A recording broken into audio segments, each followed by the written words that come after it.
Well, Mr. Speaker, I think America is pretty apprehensive this morning.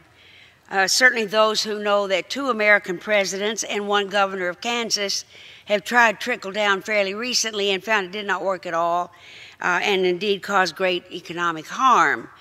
But we are walking into trickle down once again. I think there is a word that describes when you do the same thing over and over again, expecting a different result.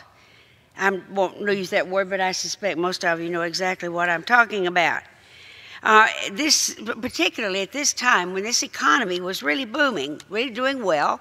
I appreciate that there were pockets where people were not getting jobs, and as was pointed out by Richie Neal frequently last evening, we have such a skills gap that jobs are going unfilled in America, and that's what we really should be working today. But the fact is that corporations are awash with money, the stock market is booming, and we have the lowest unemployment rate in 17 years.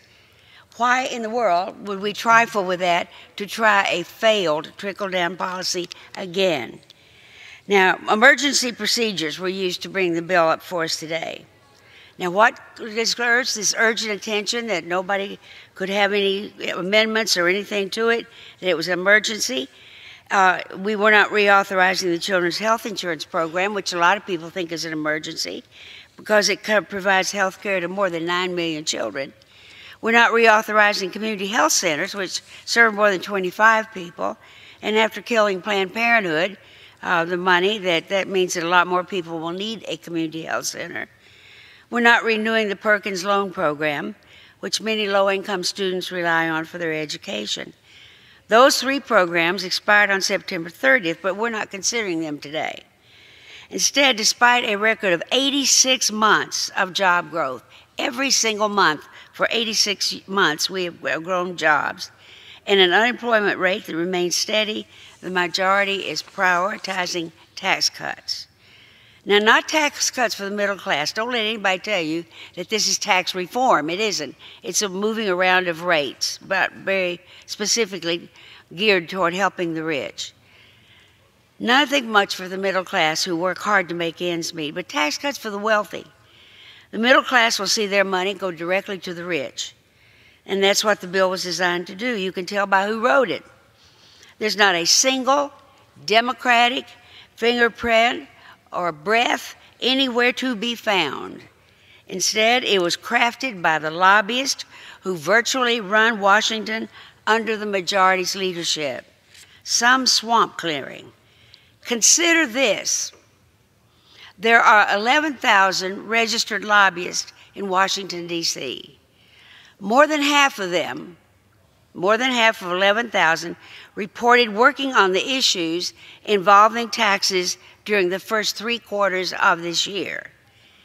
Each of the 20 organizations that hired the most lobbyists to work on tax issues have reported lobbying specifically on tax reform, covering the matters included in this bill. Now, this is the quote of all time. One lobbyist admitted to the New York Times that few members actually had any influence on the final product, and they said, quote, "You're dealing with 14 people instead of 535 people," saying specifically, as much as it possibly said, that the 535 people in the Congress representing the people in the United States didn't do a thing on this. They wrote it. The New York Times has reported that the travel industry lobbyists directly emailed those writing the bill to kill an amendment on tourism because the competitor who favored it had been critical of President Trump. Business lobbyists, after already securing a lower corporate tax rate in the early version of the bill, called the members of the majority and made it even more favorable to them. They secured the removal of the corporate alternative minimum tax, a provision to design the very rich from getting away with paying no taxes at all. And we know some people who have done that. The majority's been very clear about who the bill's written for. One member of the majority, Congressman Chris Collins, said, quote, "My donors are basically saying, get it done or don't ever call me again," end quote. But, Mr. Speaker, what about the average American?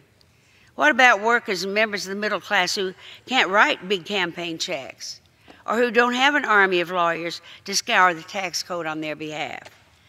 Those are the people who are going to be forced to pay the price for providing the wealthy with these tax cuts. Former New York City Mayor Michael Bloomberg, certainly a man who prefers business, knows a thing or two about running a business. And he recently wrote this quote: "Corporations are sitting on a record amount of cash reserves, nearly $2.3 trillion. That figure has been climbing steadily since the recession ended in 2009, and it is now double what it was in 2001. The reason CEOs, this is an important point, the reason CEOs aren't investing more of their liquid assets has little to do with the tax rate.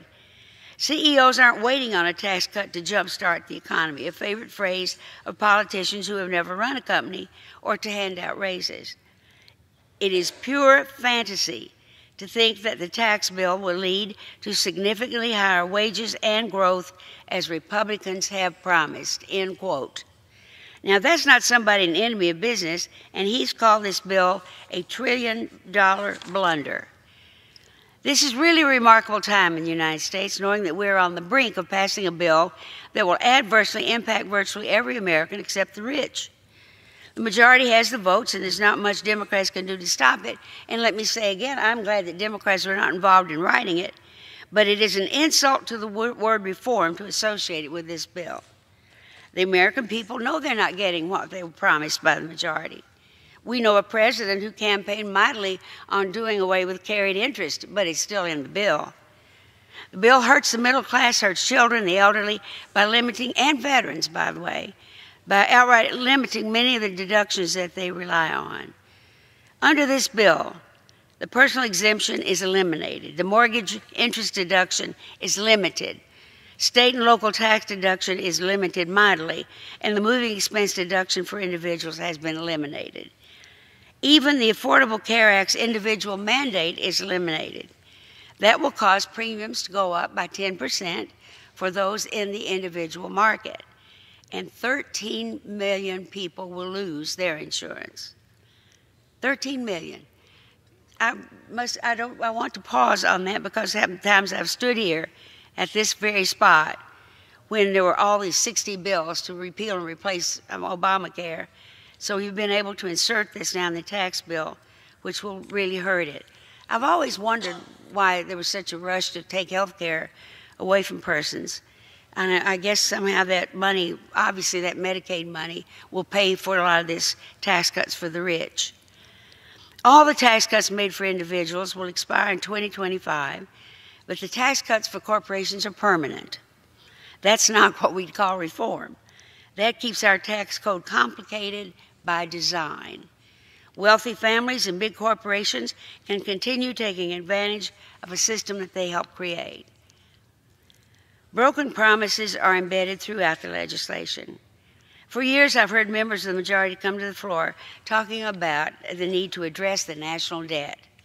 Apparently, that was little more than a talking point because this bill explodes the deficit by $1.5 trillion and completely unpaid for. Because of that, federal law requires cuts to programs that the Americans depend on, including a $25 billion cut to Medicare. This isn't fear-mongering, this is fact. Speaker Ryan said just last week, and I quote, "We're going to have to get back next year. Next year we're going to say, oh my, we're going to have to do something about this spending and this debt. And so we'll have to cut spending. And what is he going to cut? The things he's always wanted to cut. What he says is, and I quote, we're going to have to get back next year at entitlement reform, which is how you tackle the debt and the deficit. And we've known he's wanted to do that for a long time. So let me say this to the public watching today. When this majority speaks of reform, be very worried about your future. Because they push this scam under the guise of so-called reform, it is simply a corporate giveaway. Soon they'll be back here talking about reforming Social Security and Medicare to pay what is going to happen here today. So let's call it what it really is, a systematic dismantling of the social contract. It will impact everyone from children to veterans to the disabled. And it begins today with this bill to help the wealthy who haven't even asked for it.